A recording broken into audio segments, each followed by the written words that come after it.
नमस्कार दोस्तों, हाईवेज बनाने पर हमारी सरकार ऑलमोस्ट 2 लाख करोड़ रुपए खर्च करती है, जबकि इस आर्टिकल को देखिए। एनएफएचएस सर्वे के अनुसार सिर्फ 8% इंडियन परिवारों के पास गाड़ियां हैं। सिर्फ 8% लोगों के फायदे के लिए यहाँ पर क्यों पैसा खर्च किया जा रहा है? इससे बेहतर है इस पैसे को एजुकेशन में लगाया जाए। वैसे भी इतने बड़े बड़े हाईवेज बनाना और ये कार बेस्ड इंफ्रास्ट्रक्चर बनाना हमारे शहरों में, मैं इसके सख्त खिलाफ रहा हूँ। ये बंदा हमेशा अपने वीडियो में बात करता है कि क्या सच में हमें इतने सारे एक्सप्रेसवे हाईवे की जरूरत है। पहले भी ध्रुव राठी ऐसा बोल चुका है कि क्या जरूरत है भारत में इतने एक्सप्रेसवे हाईवे को बनाने की।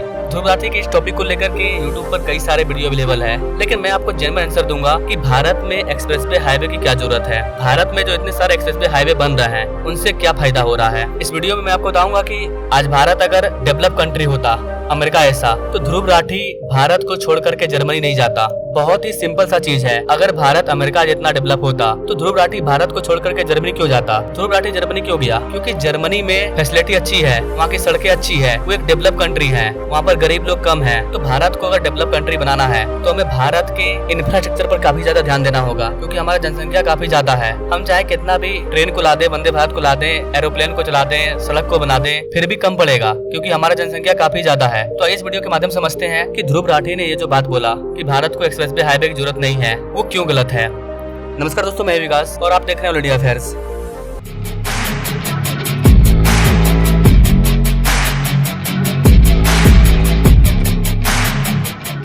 गाइस, कहा जाता है कि अगर आपको किसी देश को देख करके बताना है कि वो कंट्री डेवलप कंट्री है या नहीं है, तो आप उस देश के सड़क को देख करके बता सकते हो कि वो कंट्री डेवलप कंट्री है या नहीं है। क्योंकि एक्सप्रेसवे, हाईवे, सड़क, यातायात की सुविधा, इंफ्रास्ट्रक्चर, ये किसी भी देश के लिए काफी इंपॉर्टेंट है। यही तय करती है कि देश कितना डेवलप करेगा। क्योंकि आप जैसे ही घर से निकलते हो तो सबसे पहला कदम आप सड़क पर धरते हो, लेकिन वही अगर सड़क आपका खराब है तो आप अपनी यात्रा ही सही से नहीं कर पाओगे। जहाँ पर 2 घंटा का समय लगना है वहाँ पर 4 घंटे का समय लग रहा है। क्यों? क्योंकि सड़क खराब है। तो फिर आप ग्रो कैसे करोगे?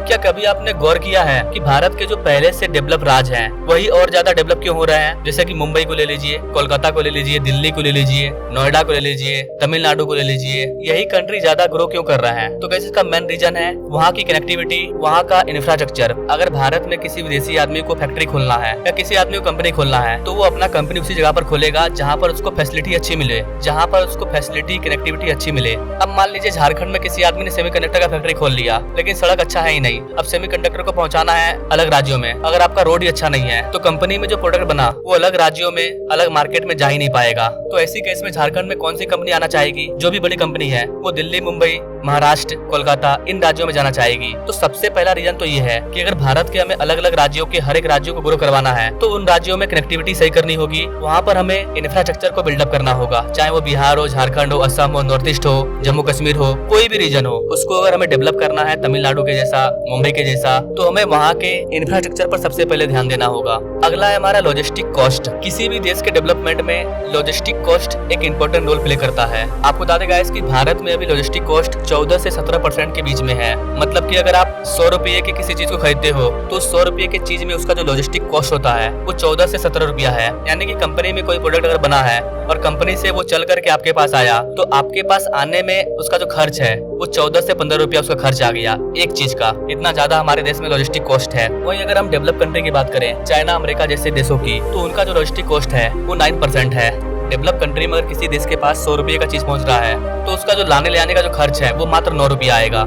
यानी कि भारत के लॉजिस्टिक कॉस्ट से लगभग आधा है। अब गाइस आप ध्यान से समझिएगा, लोग बोल रहे हैं महंगाई बढ़ रही है। महंगाई का मेन रीजन क्या होता है? लॉजिस्टिक कॉस्ट ज्यादा लग रहा है तो महंगाई बढ़ेगी। 70 रुपया का चीज था, लाने ले जाने में 15 रुपया खर्चा हो गया, तो 70 रुपया की चीज का दाम हो गया 85 रुपया। 5 रुपया सरकार टैक्स ले रही है, 10 रुपया आपका मान लो जो कंपनी है वो प्रॉफिट कमा रही है, क्योंकि कोई भी कंपनी, कोई भी आदमी प्रॉफिट के लिए बैठा है। तो इस प्रकार से 70 रुपया का चीज आपको 100 रुपया मिल रहा है। तो महंगाई के पीछे एक रीजन लॉजिस्टिक कॉस्ट भी है। अगर हम लोग लॉजिस्टिक कॉस्ट कम करेंगे तो चीजों का जो कॉस्ट है वो काफी हद तक कम हो जाएगा। जो बड़े बड़े हाईवे और एक्सप्रेसवे होते हैं वो बेसिकली ट्रक वगैरह के लिए हैं, कंपनी का प्रोडक्ट वगैरह को लाने ले जाने के लिए। इसके अलावा जो अमीर लोग होते हैं वो अपने कार से उस पर सफर करते हैं, अदरवाइज ज्यादा लोग ट्रेन में सफर करते हैं। तो जो एक्सप्रेसवे हाईवे बन रहा है उससे हमारा लॉजिस्टिक कॉस्ट काफी कम होगा। इसके अलावा एक्सप्रेसवे हाईवे के बनने की वजह से न केवल ट्रांसपोर्टेशन का कॉस्ट बल्कि समय भी काफी ज्यादा बचता है। आज आप अमेजोन, फ्लिपकार्ट से सामान मंगवाते हो, 2 से 3 दिन के अंदर वो आपके पास डिलीवर हो जा रहा है। तो इसके पीछे मेन फैक्टर है ट्रांसपोर्टेशन, अच्छी यातायात सुविधा, तभी चीज आपके पास जल्दी आ रही है। है।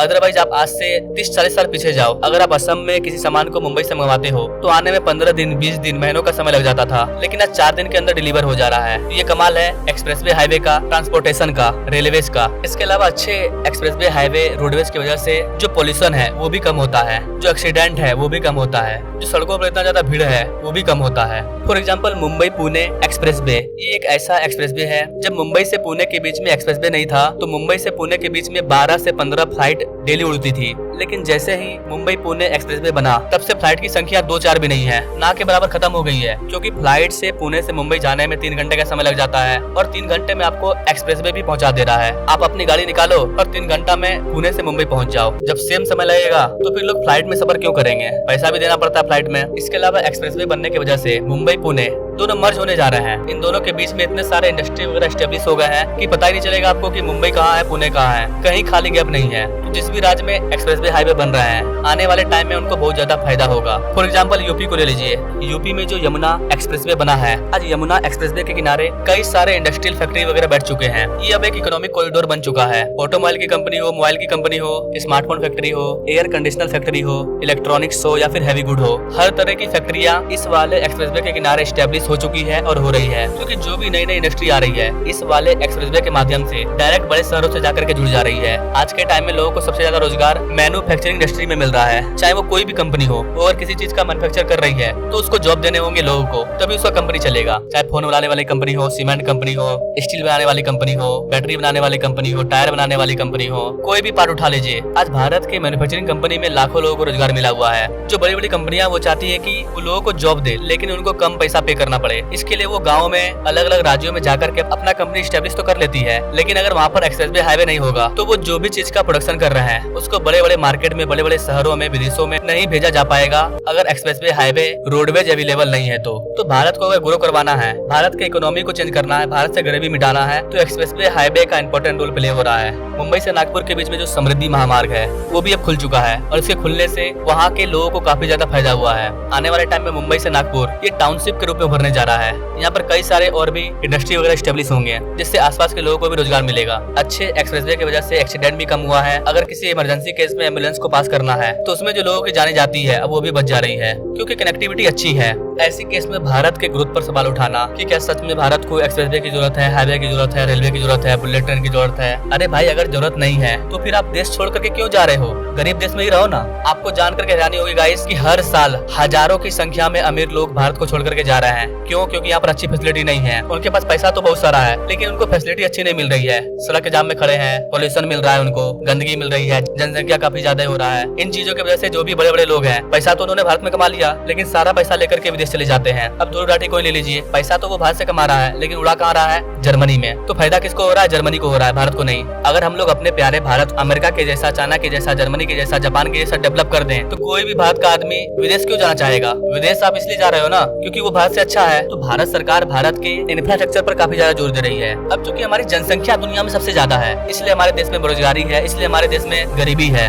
अगर भारत में जनसंख्या पर कंट्रोल होना स्टार्ट हो जाएगा और अधिक से अधिक मात्रा में हमारी इकोनॉमी ग्रो करेगी, अच्छे अच्छे रोडवेज, रेलवेज, एरोप्लेन, इन सारी चीजों का अगर बिल्डअप होता है तो भारत भी डेवलप कंट्री बन जाएगा और धीरे धीरे भारत की गरीबी भी खत्म होगी। धीरे धीरे भारत के लोगों का पर कैपिटा इनकम भी सही होगा, जिसमें सबसे इंपॉर्टेंट रोल प्ले करने वाला है कनेक्टिविटी। बाकी आपको क्या लगता है गाइस? आपके हिसाब से क्या धूल घाटी सही है? क्या सच में हमें इतने हाईवे एक्सप्रेसवे की जरूरत है या फिर भारत सरकार अपना पैसा बर्बाद कर रही है? क्या सोचते हैं गाइस? आप इस चीज के बारे में कमेंट जरूर कीजिएगा और ऐसे ही इंटरेस्टिंग जानकारी के लिए हमारे चैनल से जरूर जुड़िएगा। तो थैंक्स फॉर वॉचिंग। मिलते हैं वीडियो में एक नई जानकारी के साथ, तब तक के लिए जय हिंद।